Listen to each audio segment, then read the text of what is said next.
everyone, and welcome back to the Clonestar podcast. I'm your host, Jody Pickens, and joining me this week is my co-host, Sho Hurley. Sho, good to see you as always. Thanks, Jody. This week, we have the release of the script of the audio drama from Star Trek Picard, No Man's Land, and we are delighted to be joined by one of the authors, Kirsten Beyer. Kirsten is a Star... Hello, thank you. We're so glad to have you here. Kirsten is a Star Trek writer and author who worked on the Voyager relaunch series of books, as well as being part of the writing room for Star Trek Discovery. Welcome so much to the show. We're thrilled to have you, Kirsten. Thank you. It's great to be here. Good. I think first off, I have to ask, what inspired the release of the hard copy of the script from the audio drama? So we had actually been talking about it before the audio version was released. Mike has a relative who is hearing impaired and very much wanted to be able to share that story with them. And so was asking from the very beginning if there would be a print version. It took a while to get it done, but that was the impetus for getting it done. Although, I don't know, I hope that there's a lot more of that and that it isn't just special for us, because they should all be in print. Yes. I know, just in interacting with several people from the fandom who are big fans of No Man's Land, there are a lot of people when it comes to different languages and different abilities who are thrilled to see that this was coming out as a hard copy and in obviously the digital script forms too. So I think it definitely has a broad appeal to folks, and I think it's wonderful to have that in that version. So good for you guys. Me too. Yeah. That's great. Was it specifically written to be an audio drama? Was it Yes. was there a novelization idea ever there, or was it always audio drama? No. Simon and Schuster came to me, I want to say not that far into the first season of Picard, while we were still in the writer's room very much figuring stuff out. And they were like, so we want to do this thing. We want to launch this initiative of doing audio stories as well as written stories for our Star Trek stuff. And we think Picard would be a great way to launch that. And they were right. However, it all just took much longer than any of us would have liked to finally get to a point where we could do it and then pull everything together and then produce it and then release it. So it felt like we were talking about it forever. And then we finally got it done. But yeah, it was always meant to be this. Was it a hard sell to get Jerry Ryan and Michelle Hurd on board for it? No, not at all. I mean, we wrote it. I'm trying to think. Did we? I don't think we had to talk to them beforehand. We just wrote it and then, reached out to them, and they didn't. To the best of my knowledge, I wasn't in those negotiations, but to the best of my knowledge, they were delighted to do it. And because obviously, the audio version came out in 2022. We're now at the tail end of 2024. Is there still plans for more? Because this was absolutely brilliant. It kind of goes back to the days of the abridged audiobooks from, say, the 90s and the early 2000s and things like that, with the sound effects, the kind of the score and all that. And it's brilliantly immersive experience. And I'm really hoping there's more coming down the line. So what I can tell you is that there is not through Simon and Schuster at this point, as far as I'm aware. But there is through CBS directly. There will be another storytelling adventure like this. It was actually announced a couple of years ago, the Star Trek Con podcast. Oh, yes, of course. Out. Yeah. And what was the kind of, so when they came to you about this during the first season of Picard to do something like this then, Kirsten, what was the kind of the brief to do it? Was it just to be a short standalone adventure? Did it have to have Seven and Raffi in it, or was it completely up to you who was going to be in it? It needed to be a standalone adventure that could serve as connective tissue between two seasons. And it was always meant to be seasons 1 and season 2.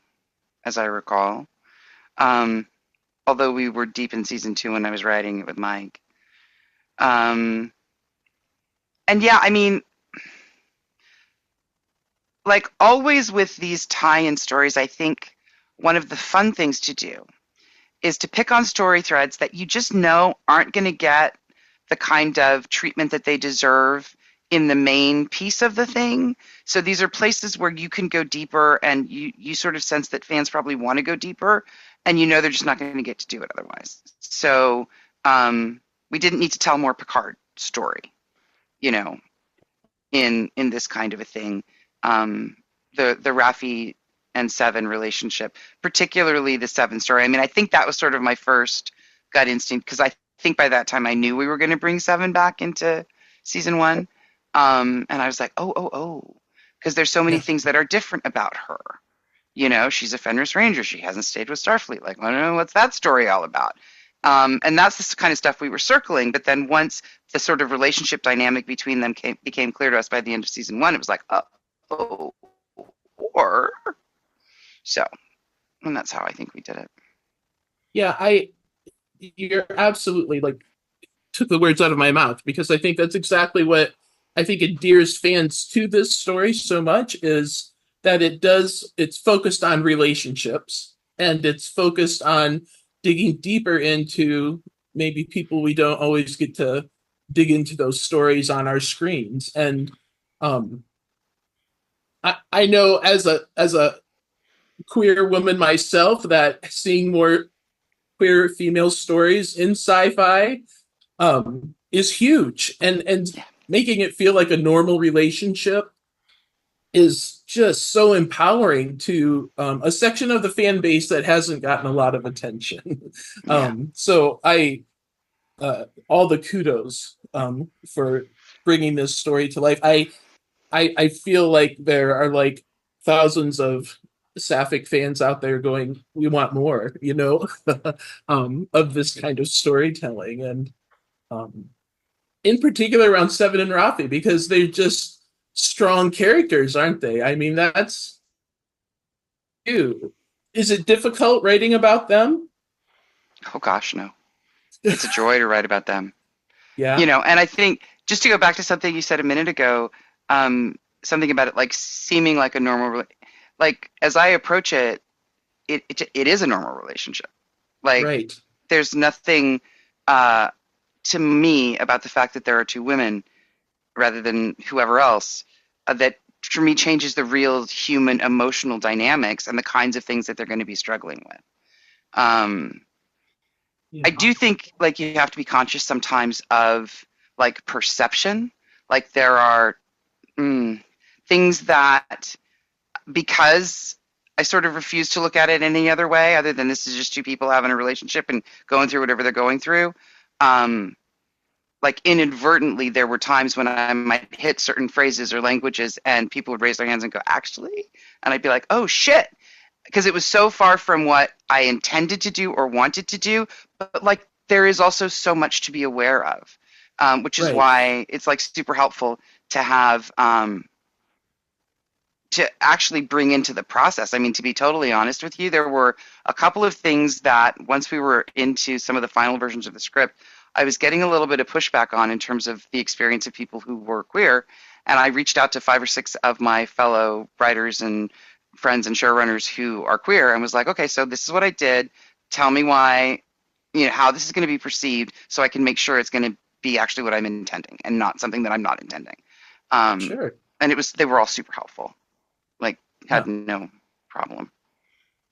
Well, inclusivity is what I hear there, and that's amazing. And I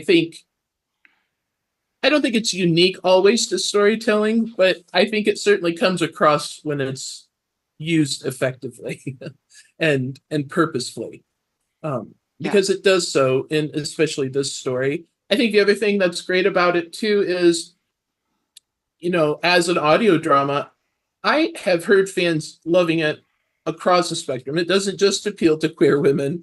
Like, you know, it's appeals to everyone. And I think that's a testament to the storytelling that you and Mike have done with this. So thank you for that. Thank you.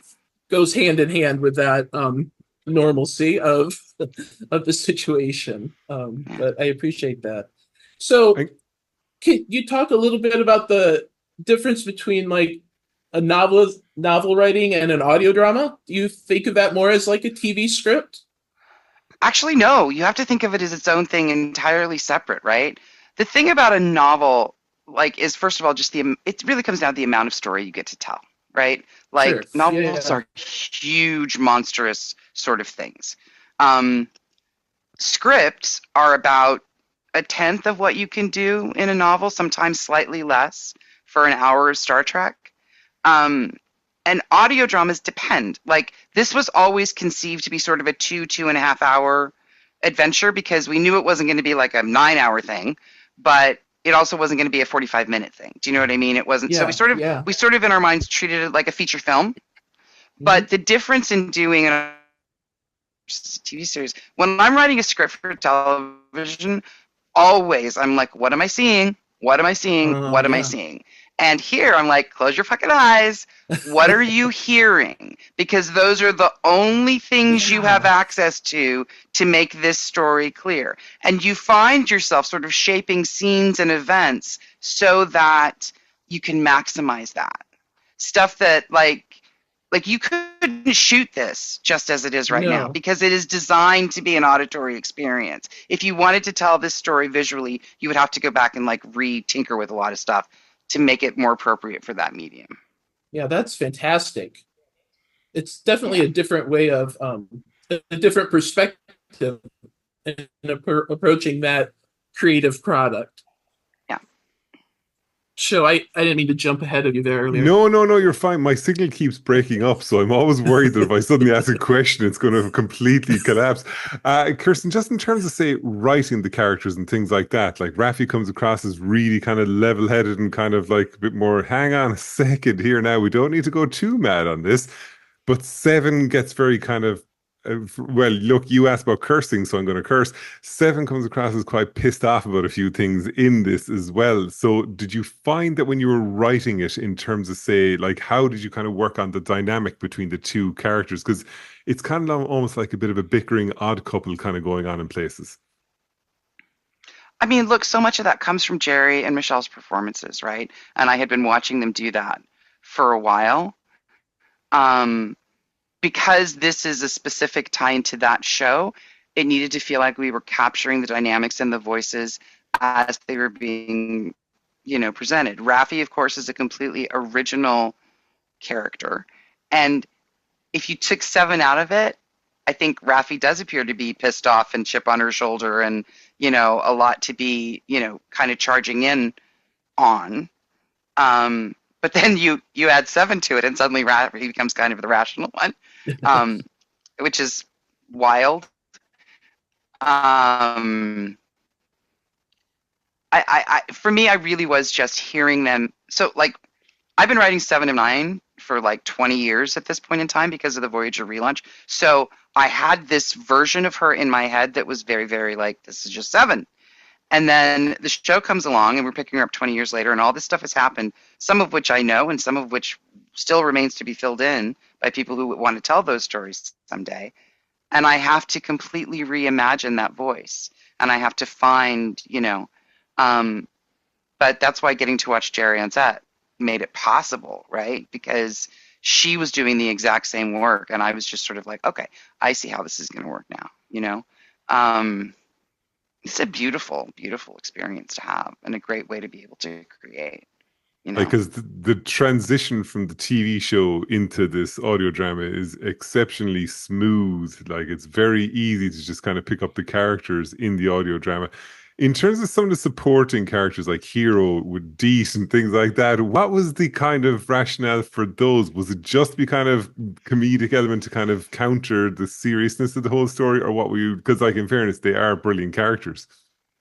Well, first of all, they always have to be, right? Like, we don't get to put characters in stories, especially audio stories, who are doing nothing but adding information. Yeah. Really, Hero was, again, I was very cognizant that this was an audio story. And apart from like a tone of voice or a manner of speaking, I wanted to create something with him that would be just stimulating auditory wise, like what would be Yeah. fun. And when the idea of the malapropisms came to me, I was like, oh my God, yes, of course. Like, how fun will that be to have him be mispronouncing everything? Um, Especially in a universe where universal translators exist. I mean, like, Mm. it was just too Right. delicious. You know what I mean? And then, of course, Deet is the other extreme. We can't Mhm. understand a word he's saying, but what he's communicating has to be totally clear. Like in the script, we actually wrote out, here's what he's actually saying, so that whoever was ultimately voicing him could sort of infuse whatever sounds they were making with the actual meaning of it. But you also know with something like that, it's not necessarily a conceit that you can carry through forever. I mean, so it was nice that at some point he sort of dropped the illusion and was like, nah, I can speak it. I just choose not to because I'm respecting him, which tells you everything you need to know about these characters and how they feel about each other. I mean, all of these choices sort of are meant to go toward that ultimately, Yeah. showing us who these people really are through their behavior and their choices, right? And what was your inspiration behind the antagonist in the story then, kind of the situation? Where did that come from? Rhinan? Um, so knowing that this was going to be a very emotional story, the story of Seven and Rafi, the story of the professor and his lost love, there was also this weight we needed to balance it with, which is like, what is the Star Trek thing? What is the piece of the Star Trek universe and tapestry that's going to ground this in our universe and an evil Romulan, and also just because of the fact that the show was also ultimately dealing with the fallout of the collapse of the Romulan Empire. Like, again, it feels like this is fertile ground. This is keeping it all in the same Mhm. place. This is yet another way that all of those choices screwed all of these characters, you know? Yeah. And we're used to thinking about it on these grand political scales, but this is the deeply personal scale. This guy lost his wife, and Seven happened to run into him in a refugee camp, and it changed her life forever. And in terms of say, like obviously this has been this is a wonderful adventure. It's a wonderful listen. It's so kind of easy to kind of get into it. Have you thought since that you'd love to do another one with Seven and Rafi? I mean, the obvious answer is yes. Of course, I would love to do another one. The reality for me is that I work on 2, sometimes 3 television shows at the same time.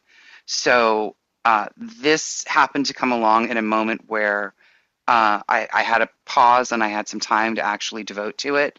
Um, it's very hard to find those moments. It's just like with me writing novels. I mean, Simon & Schuster's always like, anytime you want to come back and do, and I'm like, I would love to. I don't have a year that I can tell you right now that I could possibly take to do that work.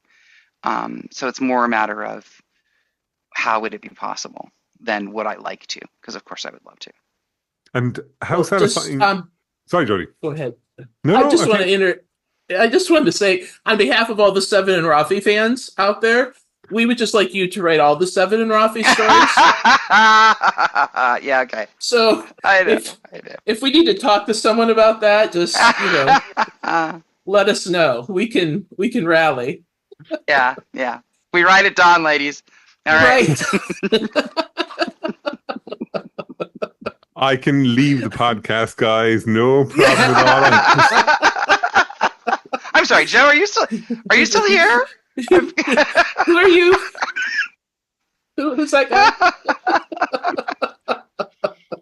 Sorry, no, you're Joe. Didn't mean to fine. throw you. Not at all. Kirsten, like you've written books, you've written episodes of TV and things like that. How did it feel to do this totally different and to be able to say, like, I've got something Mm. completely new in the Star Trek universe as well? Because if I'm right, this is the first audio drama we have, I believe. Because like I love the audiobooks, but it's always just one person predominantly talking, unless Q and Law, which Majilla Barrett and John Delancey are doing it. But this is the first time we've had something like this. And like this is totally unique. So how does it feel to you to kind of say, I'd be able to create something completely new in the Star Trek universe again? I mean, like, I want to say it's so cool, but the reality is so scary. Yeah. Because like the odds of failure feel incredibly high when you're doing something like this for the first time. Because it's a really hard balance to find. I mean, like, just that thing I was talking about earlier about the emotional story and then the Star Trek story, like the action adventure part of it that needed to be so present and like, you know, I mean, we were ultimately doing what you always do, which is you write what pleases you and you hope that other people are going to enjoy it as well. But gosh, there was no way to know. There's no template to follow. Now I'm much more comfortable with the idea of it. But for the first one, it's really just like you're being shot out of a rocket on fire and you just sort of like go for it and fingers crossed it works. What have you felt about the reaction to it? Oh, I've been delighted. It's just always really, really gratifying when people encounter your work and it means something to them. They understand it. It touches them. They're like, oh yeah, I see myself there. Because that's the only reason to engage in this process at all is to connect people through shared experience and to be like, you are not alone. We've all been there, or some of us have been there. Like that's the whole ball game. So yeah, it's the part of this that you never allow yourself to expect because it's a gift. But then when you receive it, it's wow, it's lovely. It really, really is. Yeah. In terms of the process then, Kirsten, you microed it, that was all fine. And when it gets handed off to the production team to start doing the audio drama, do you have any input from there? Yes, we do. Okay. Yeah, I did. Mike, I think, was doing many of the other 50 things he also does within the Star Trek universe. But yeah, I worked very closely with the composers because the music was a bit of a departure for this in a way that I found really exciting and very much wanted to champion. And then actually when we were doing the recordings, I was present and working with the director to sort of fine tune and as much to be there as a resource as anything else, because obviously our director was fantastic and knew exactly what kind of performance she was looking for. But, you know, as always, you're creating something, you come across it and an actor will look at it and go, this doesn't make any sense to me. And you're right there to fix it. So that's super helpful. And how long did the process take to record it then from start to finish? Do you remember? I don't think the recording took that long because ultimately we weren't talking about that many characters. I feel like it was, and like a thing that was a total shock to me is that when we record these things, each individual actor is doing their day by themselves. Yeah. Like I thought, so I started out in this life as an actor and I just assumed when you did these things, you would want the actors in the same room, you know, and it turns out, no, that is not what you want at all. And because I've seen how it works now, like I get it, I still feel like I would feel a little, especially in certain dynamics, like for Seven and Rafi to have been there together to be able to play off of each other might have created a few more interesting things that we didn't get this way. But yeah, it just means that actually the recording of it doesn't take that long. So like, it was like a couple weeks. As you said, like the opening scene with the two of them together, it's like it sounds perfect, but the fact that you know that they didn't even record it together makes it even kind of more impressive because, you know, you have to try and match kind of what you think the other person's going to say and how they're going to say it in that situation as well. And like, but I don't think they even think about it that way. I think they just do what they do. And your job as the director or as the producer is to make sure that what one does is going to track with what the other one does, right? That they're not just in two different stories. Yeah. But if it's written properly and you're dealing with people who know what they're doing and they're in the same story, it is going to sound that way. But it is kind of miraculous. I don't disagree. It's like it's a wonderful immersive experience because like when I used to listen to the audiobooks in the 90s and you'd hear, now they weren't perfect sound effects, like they weren't absolutely spot on, like they'd be just slightly different. But like you'd feel like you were on the Enterprise, you were in Deep Space Nine, you were on Voyager, whatever the case may be. But this was completely different because of this was even more immersive than the kind of rest of them. Like I was listening to this last week driving down to my office in Cork, and like you just felt like the car I was in was transported to late 24th or 25th century. And that's exactly kind of what you want in that kind of situation. You said you had some input with the composer in terms of music. In terms of things like sound effects and all that, did you just stay clear of that? Or did you say, I wouldn't mind just hearing what this is going to sound like before it fully finishes up? So I work very closely with a guy named John Van Sitters, who Mike and I both do actually, who used to be the head of consumer products. Now his title is somewhere in the franchise brand management area of things. But the bottom line is he's been with Star Trek for 30 something years. And he knows where all the bodies are buried. So he and I had lengthy conversations about which sounds and did they exist in a way that we could. So like which doors are we talking about? Which phasers are we talking about? You know what I mean? So like we sort of like got together on that kind of stuff, and then it was all sort of handed off to Simon and Schuster, and then their magical audio engineers put it all together. So I had input in in like the earliest phase of like I want to make sure it's this era of sound, you know, and then they all handled it. Because if there's any group of people who are going to pick up that a sound in any shape or form is wrong, it's Star Trek fans will 100% spot it a mile off. Wait a second, that disruptor 100%. sound doesn't sound exactly right. I know it's not the exact one. This That entire core audio hum is wrong. Yeah. Yep. the It's okay. We knew the experience job of was dangerous when we took it.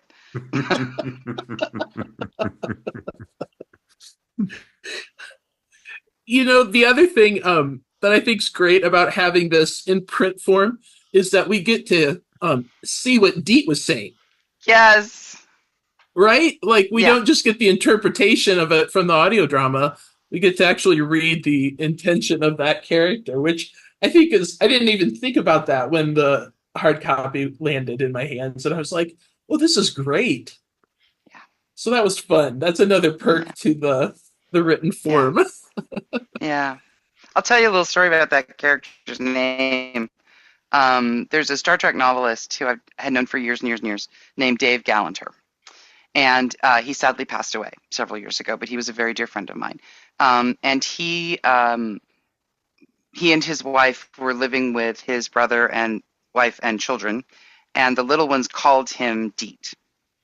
And so that's why that character was named Deet, for Dave Gallanter. Yeah. That's fantastic. Oh, that's lovely. I love That's that. such a nice story.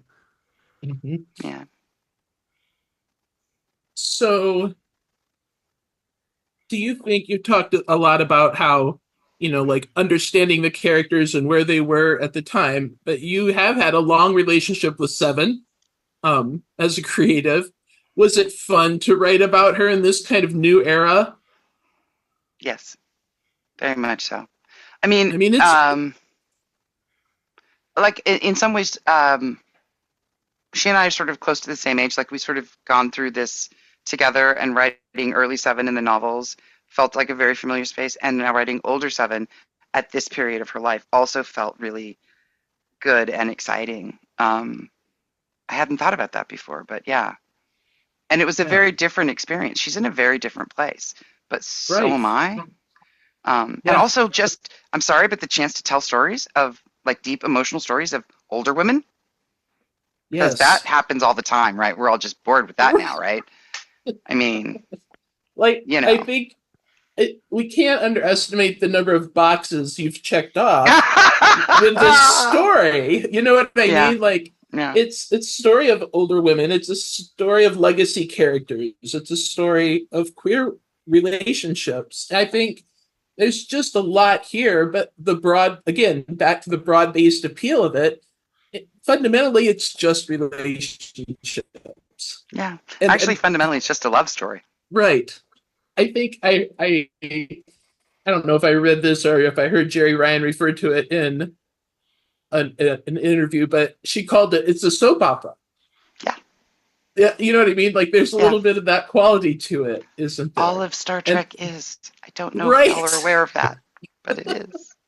It is. It's a soap opera with phasers, so that's Kirsten, just to kind of expanding on from the book just a small bit. So obviously you had done so much work on the Voyager relaunch and things like that.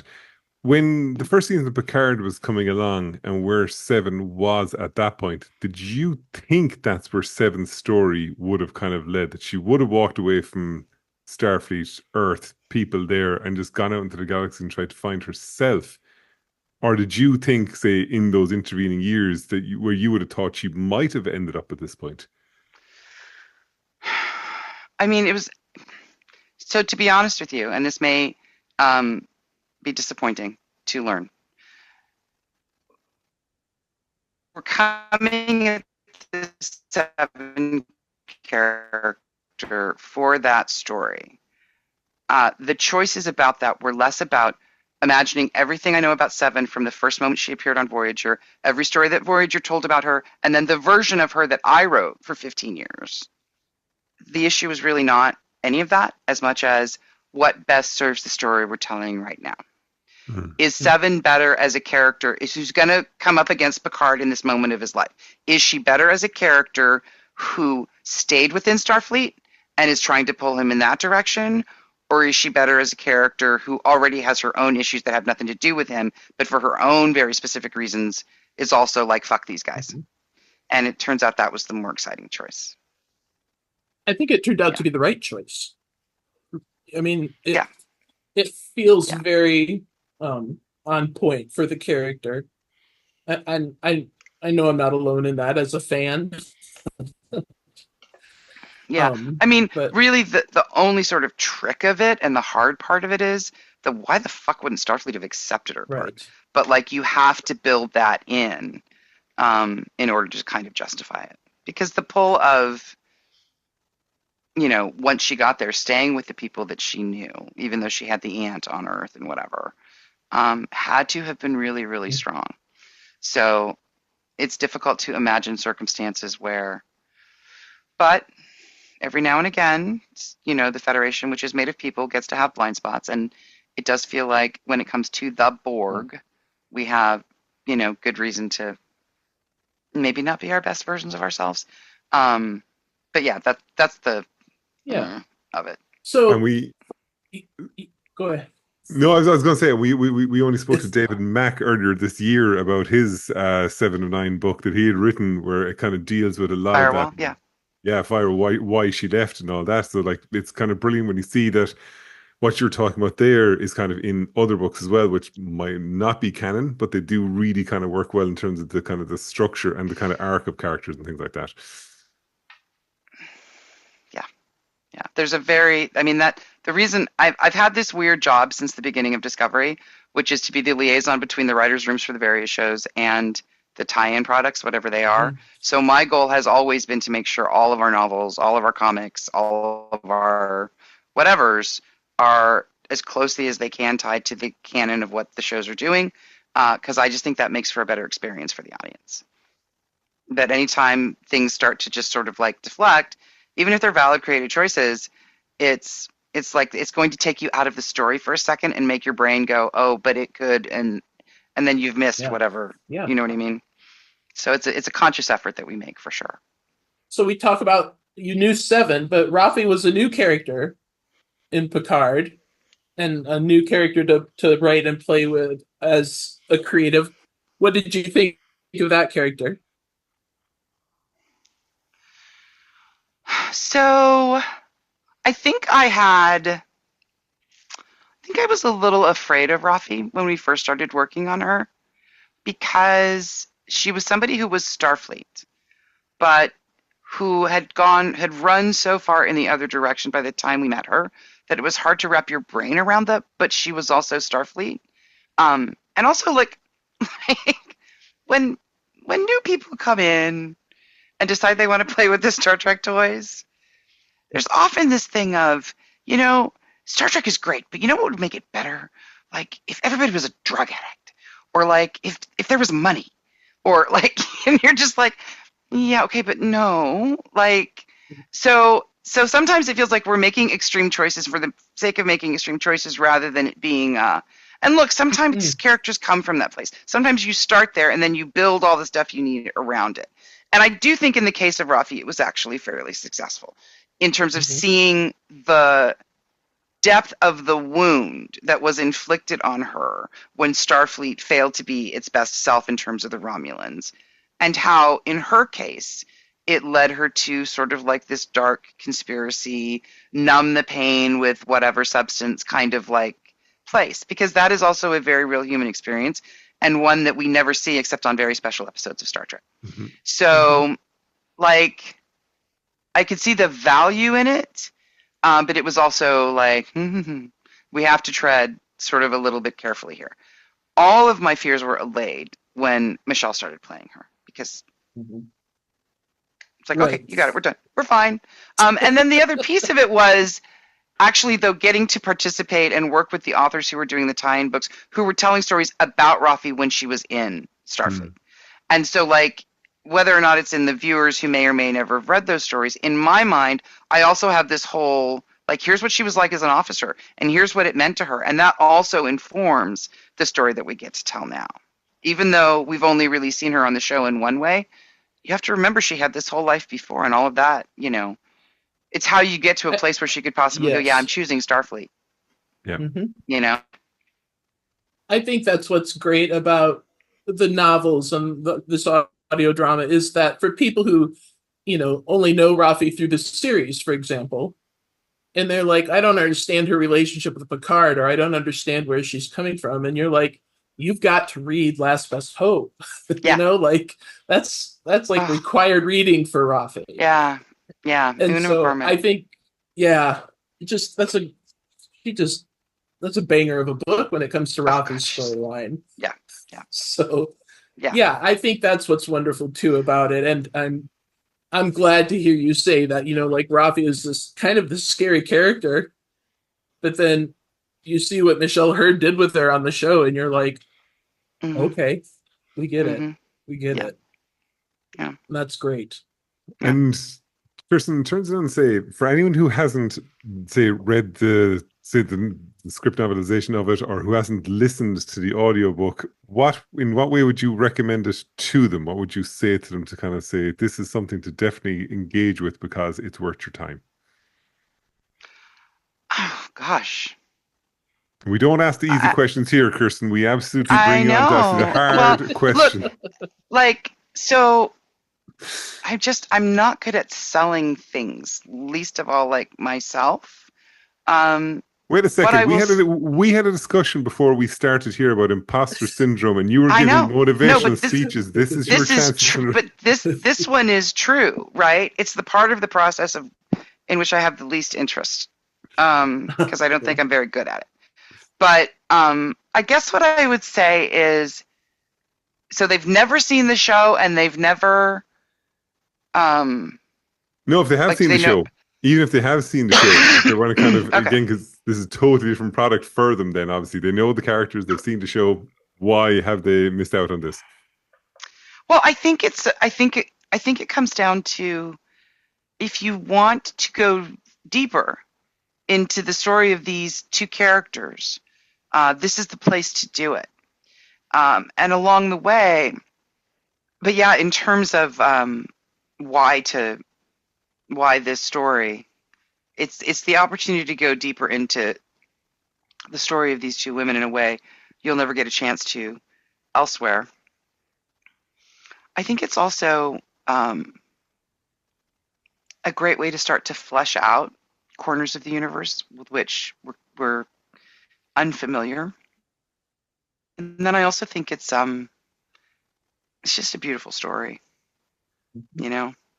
The relationship between the idea that a character like Seven, after everything she's been through, could be so flummoxed by something as simple as this true love that is put right in front of her. I don't know, it feels very real and also delightful at the same time to me. It 100%, it is that. It comes across as that. And I encourage everyone who questions the relationship between Seven and Rafi to listen to the audio drama and not come out of that not understanding them together in a deeper way. And it's kind of a joke among us fans, but we refer to No Man's Land as the Sapphic Bible. I did not know that. That's a new one. That's a new one. But I think it's a testament to how little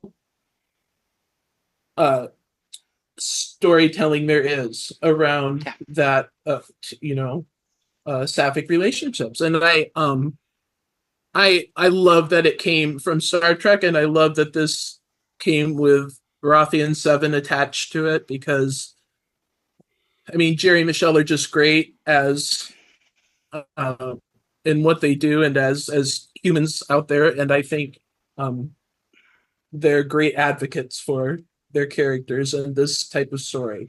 So thank you for making that happen. It's a big deal. And I hope you'll be delighted to know that that kind of inclusivity, all kinds of inclusivity, but particularly that one, are very much in the forefront of all of our minds as we are creating all of the new stories. So I hope that when people end up looking back on this period of Star Trek, that's one of the things that is really defining about it. And I think it will be, because it is so much, it is so right in the forefront of everything we're talking about. The inclusivity in terms of the relationships. Absolutely, it does. I mean, even saying the word queer was a big taboo back then. So just little things like that are quite empowering to a whole generation of folks. So there's power behind the words and behind the audio drama there. Yeah. So thank you for that. And my pleasure. Kirsten, we've one final question for you. What is next for you now in terms of what you're working on, what you're doing? Is there anything upcoming that we should all be excited about? Well, there is one thing that I'm working on that I can't actually talk about yet. That is a super top secret thing, but should be announced fairly soon. And we'll talk about it. It'll be very germane. I'll come back and we'll do that if you want me to. We do. But otherwise, I am just in the room right now. We're doing as season 1 right now, and I'm in the room for Academy season 2. So I've ended up having this weird trajectory where I just go from live action show to live action show, sometimes overlapping while they're still going, and I'm like the only person still left standing. Like, I was here on day 1 of Discovery, and I'm still here on season 2 of Academy, and they have me chained to this desk, and I don't actually. I mean, I'm sorry. Twice, and this is a hostage situation at this point. I mean, I'm really sorry that it's a hostage situation, but I'm really glad you're there. Thank you. So sorry about that, but thank you. Kirsten, just do us a favor, just blink twice if you need help, and we'll get the authorities to help you straight away. We'll make those calls. Thank you. I will. Funny. All right. Well, did you have any additional questions for Kirsten? Absolutely not. Kirsten, this has been a wonderful chat. Thank you so much. Yes. My pleasure. It was great to see you guys. It was absolutely. Let's do it again. Yeah, good. Well, Kirsten, thank you for joining us today. I am just thrilled to have had the opportunity to talk to you about No Man's Land and the script written form is fantastic. For all of our listeners and those of you watching, Star Trek Picard No Man's Land is now available in script form and as an audio drama that stars Jerry Ryan and Michelle Hurd. You can get it from all the great places you get books and digital media. And as always, we appreciate your support. And to stay up to date with everything Clonestar podcast related, check us out at our website, clonestarpod.com. Thanks again for joining us, Kirsten Beyer, and we'll see everybody next time. Live long and prosper.